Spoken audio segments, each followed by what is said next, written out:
तो लोगों ने कहा कि नहीं, आप कुछ ब्राह्मणों के बीच में चले जाइए। मैं आमंत्रित करता हूं कि वो थोड़ी माला से हमारे मुख्य अतिथि का स्वागत करने का कष्ट करें। मेरा सभी से निवेदन है, कृपया आप लोग अपने स्थान पर बैठे रहें और व्यवस्था बनाए रखें, क्योंकि महासम्मेलन है और चुनावी महासभा है। बुलाना चाहूंगा, कृपया व्यतिक्रम बिल्कुल ना करें। श्री आत्मानंद शुक्ल जी, श्री सुरेंद्र शर्मा जी, श्री मोंटी गिरी जी, श्री महेंद्र नाथ त्रिपाठी जी, श्री मोहन मिश्रा जी, श्री हरिनाम पांडे अध्यक्ष जी, जिनका मैं नाम ले रहा हूं, कृपया कृपा करके शीघ्रता करें। सभी नेताओं, सभी विधायक जनों को मेरा बहुत बहुत प्रणाम, बहुत बहुत अभिनंदन। यहाँ पर उपस्थित सभी अग्रजों को, बड़ों को, पिताजी ने, हमारे सभी साथियों ने, बड़ों ने, हमारे परिवार ने, आप सब ने हमें कभी नहीं सिखाया कि कभी किसी बड़े की मर्यादा का भूल के, बड़े छोटे की मर्यादा का भूल के उसके बारे में उल्टा सीधा बोलना, किसी के भी बारे में उल्टा सीधा बोल के उस पर लाछन लगाना। एक औहदे का सम्मान होता है, एक उम्र की सम्मान होता है। आज के समय में लोग भूल गए। हमारे पास भी काफी लोग आते थे कि भैया ये बोला जा रहा है, वो बोला जा रहा है। इस चीज की चिंता पिताजी ने भी कभी नहीं करी, ना मैं करता, क्योंकि ये कभी पिताजी की सीख नहीं थी। जो बोल रहा है उसको कहने दीजिए, लेकिन हमें जो सही कार्य करना है, हमें जो अपना कार्य बढ़ाना है, लोगों को जो सम्मान देना है, उसमें कमी नहीं आनी चाहिए। ये उनका दायित्व था और हमारा दायित्व।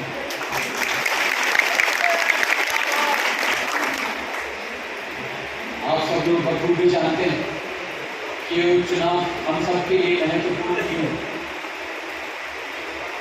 ये उपचुनाव हर उस शख्स के लिए महत्वपूर्ण है, हर उस भारतीय जनता पार्टी के कार्यकर्ता के लिए महत्वपूर्ण है, हर उस अरविंद गिरी के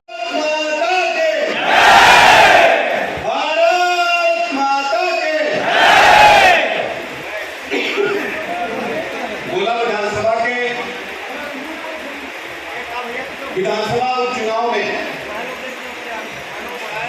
आयोजित जनसभा में हमारे बीच में उपस्थित हैं।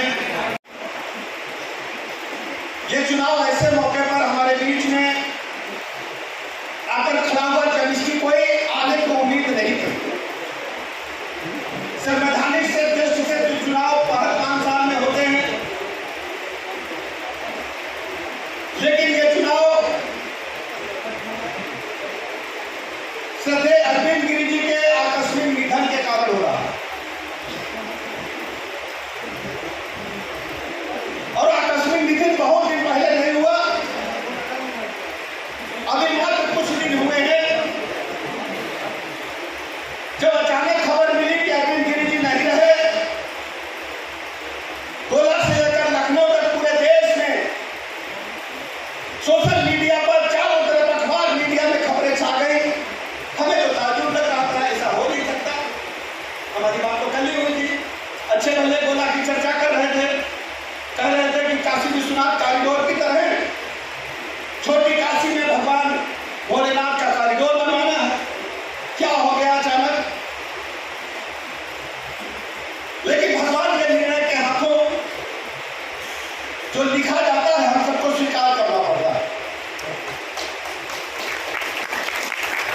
हम आए थे उस दिन, अंत्येष्टि वाले दिन, आप लोगों ने देखा होगा, शाहजहांपुर में थे कार्यक्रम में, वहां से हम बोला आए।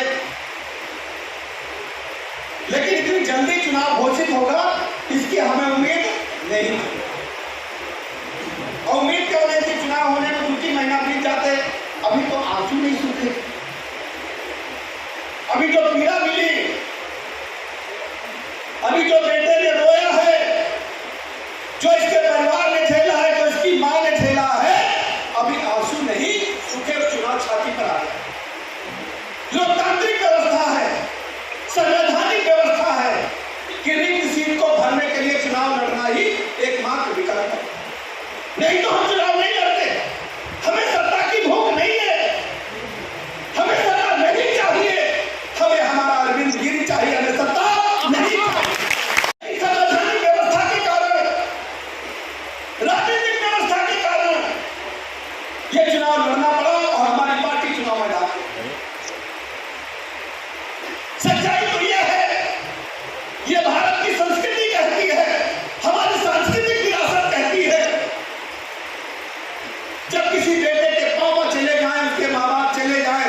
तो सब लोग उसके गाड़ी में धक्का लगाकर उसके जीवन को आगे बढ़ाने का काम करते हैं। सही बात है, सही बात है।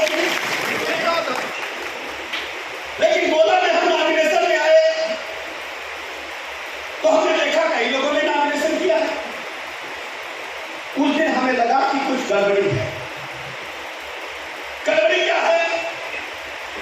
ये गोला भारत की सांस्कृतिक राजधानी है। ये गोला भारत की सांस्कृतिक राजधानी है। यहाँ के लोगों ने भारत के संस्कार कभी खोया नहीं है। यहाँ के लोगों ने भारत के संस्कारों को अभी खोया नहीं है। ये किसी बेटे की या किसी बहन के पति की पिता की देहांत हो जाता है तो सब लोग उसके घर जाकर के संवेदना प्रकट करते हैं, कहते कि भैया तुम्हारे साथ हम खड़े हैं। सच्चाई है कि नहीं बताना भैया? वो लोग सत्ता के भूखे हैं। सत्ता के भूखे कौन लोग हैं? उनको कुर्सी चाहिए, कोई व्यक्ति मत जाए, उनसे कोई मतलब नहीं है। गोला के लोगों में आप क्या ब्राह्मण समाज ने कभी सत्ता के लिए लड़ाई लड़ी है? हमने ऐसे लोगों को सत्ता से उतारने का काम किया है जिन लोगों ने समाज के निर्बल लोगों पर अत्याचार अनाचार किए थे, उनके लिए अपने प्राणों की बाजी लगाने का काम किया है। चाहे हमारे वंशज चाणक्य रहे हो, चाहे हमारे वंशज चाणक्य रहे हो, और चाहे हम गुंडगीज की बात करें। जब राक्षसों का आतंक हुआ तो हमने अपनी हड्डियां दान कर दी कि समाज में ऐसा व्यक्ति मिलेगा जिसने अपनी पसलियों की हड्डियां दान कर दी होगी कि राक्षसों के अंत के लिए आप हमारी हड्डी ले जाओ। कौन मिलेगा? हमारी संस्कृति है, हम अपनी संस्कृति विरासत को मिटने नहीं देंगे। हम अपनी सांस्कृतिक विरासत को मिटने नहीं देंगे, हम इसे और मजबूत करेंगे। ये जिम्मेदारी गोला के लोगों आपकी है।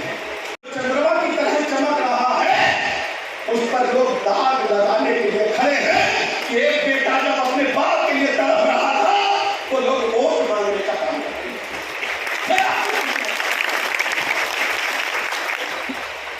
सच्चाई तो ये है कि जो लोग चुनाव मैदान में वोट मांगने के लिए आपके दरवाजे पर आ रहे हैं, उनकी हिस्ट्री भी हमारे पास है, आपके पास है। कोई प्लाट मकान दुकान बचा नहीं था गोला और लखीमपुर में जिसको कब्जा करने का काम इन समाजवादी पार्टी के गुंडों ने न किया हो, किसी से छुपा नहीं। कि जितना बड़ा झंडा उतना बड़ा गुंडा नारा लगने लगा था प्रदेश स्तर पर। समाजवादी पार्टी के लोगों ने थानों पर कब्जा कर लिया, सिपाही दरोगा पर अटैक कर दिया, कप्तान को भी पीट दिया, कानून को छीन भिन्न कर दिया, बहु बेटी की इज्जत आबरू खतरे में, सड़क पर निकलना मुश्किल, कान के गुंजे गले का सुहाग छीनने का काम समाजवादी पार्टी के गुंडों के प्रश्न में होने का काम करता था। और समाजवादी पार्टी ने जब जब उत्तर प्रदेश में सत्ता हासिल की है, गुंडे माफिया बदमाश लुच्चे लफंगे इनके प्रणेता रहे हैं, उनको आगे बढ़ाने का काम समाजवादी पार्टी की सरकार में हुआ कि नहीं बताना। जानते हो क्या हुआ? 16,500 मुकदमा दर्ज है। जो स्कूल के बाहर हमारी बहनों के देखते थे, सीटी बजाते थे कि नहीं बजाते थे बताना। 16,500 मुकदमा दर्ज है और 20,000 लफंगे जेल में है। 20,000 लफंगे जेल में है। बोलो क्या होता था? कोई गुंडा जब 20 राइफलें धरे ले जाते रहे, ले जाते रहे, बताए बोलो ना। एक गाड़ी कितने का खतरा है? बोलो एक गाड़ी कितने का खतरा है? बताओ। 20-20 5-5 राइफल भरत है ना एक गाड़ी में। भाई लाइसेंस तुमका मिलो है, तुम्हारी सुरक्षा के यहाँ कोई फौजी का लाइसेंस मिलो है? बताओ जरा, बोलो जरा, बोलो भैया बोलो। अब कहाँ गई फौज? वह गुंडे की फौज कहाँ गई? बताओ, बोलो जरा, कहाँ गई? गाय बन गई कि नहीं? बोलो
भाषण पर दे देंगे।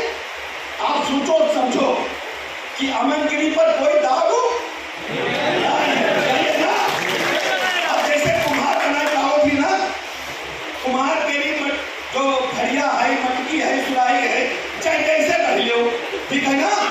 जब मौका पड़े दाग ले हो, क्यों बता दो, बोलो ना। अच्छा भैया दादू नहीं हो, बोलो भैया दादू नहीं हो, तुमका आदमी कैसो चाहिए बताओ, जही का पहुंचा पकड़ के काम लेकर बोलो जल्दी, कैसो आदमी चाहिए,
तैयारी कर लो पहले। सपा का एक कम क्यों है? सपा का एक कम क्यों है? एक की सदस्यता समाप्त हो गई, आपको पता है सब यार। सर आज जिस तरीके से सपा प्रत्याशी ने 110 की नोटिस शामिल की गई है, क्या कहेंगे? ये भारतीय जनता पार्टी के प्रत्याशी अमन गिरी प्रचंड बहुमत से चुनाव यहाँ जीत रहे हैं और आदरणीय प्रधानमंत्री नरेंद्र मोदी जी की जो गरीब कल्याण योजनाएं वो जन जन तक पहुँची हैं। आदरणीय मुख्यमंत्री योगी जी का जो लॉ एंड ऑर्डर है, जनता पूरी सराहना उसकी कर रही है। हर जाति धर्म संप्रदाय के लोग जातिगत दलगत सभी भावनाओं से ऊपर उठ करके अमन गिरी को कमल चुनाव चिन्ह के आगे बटन दबा करके प्रचंड बहुमत से चुनाव जिता रहे हैं। यहाँ पर आने पर मैंने सब लोगों से बात किया है और ये महसूस हुआ है कि ऐतिहासिक मतों से अमन गिरी चुनाव जीतेंगे। धन्यवाद।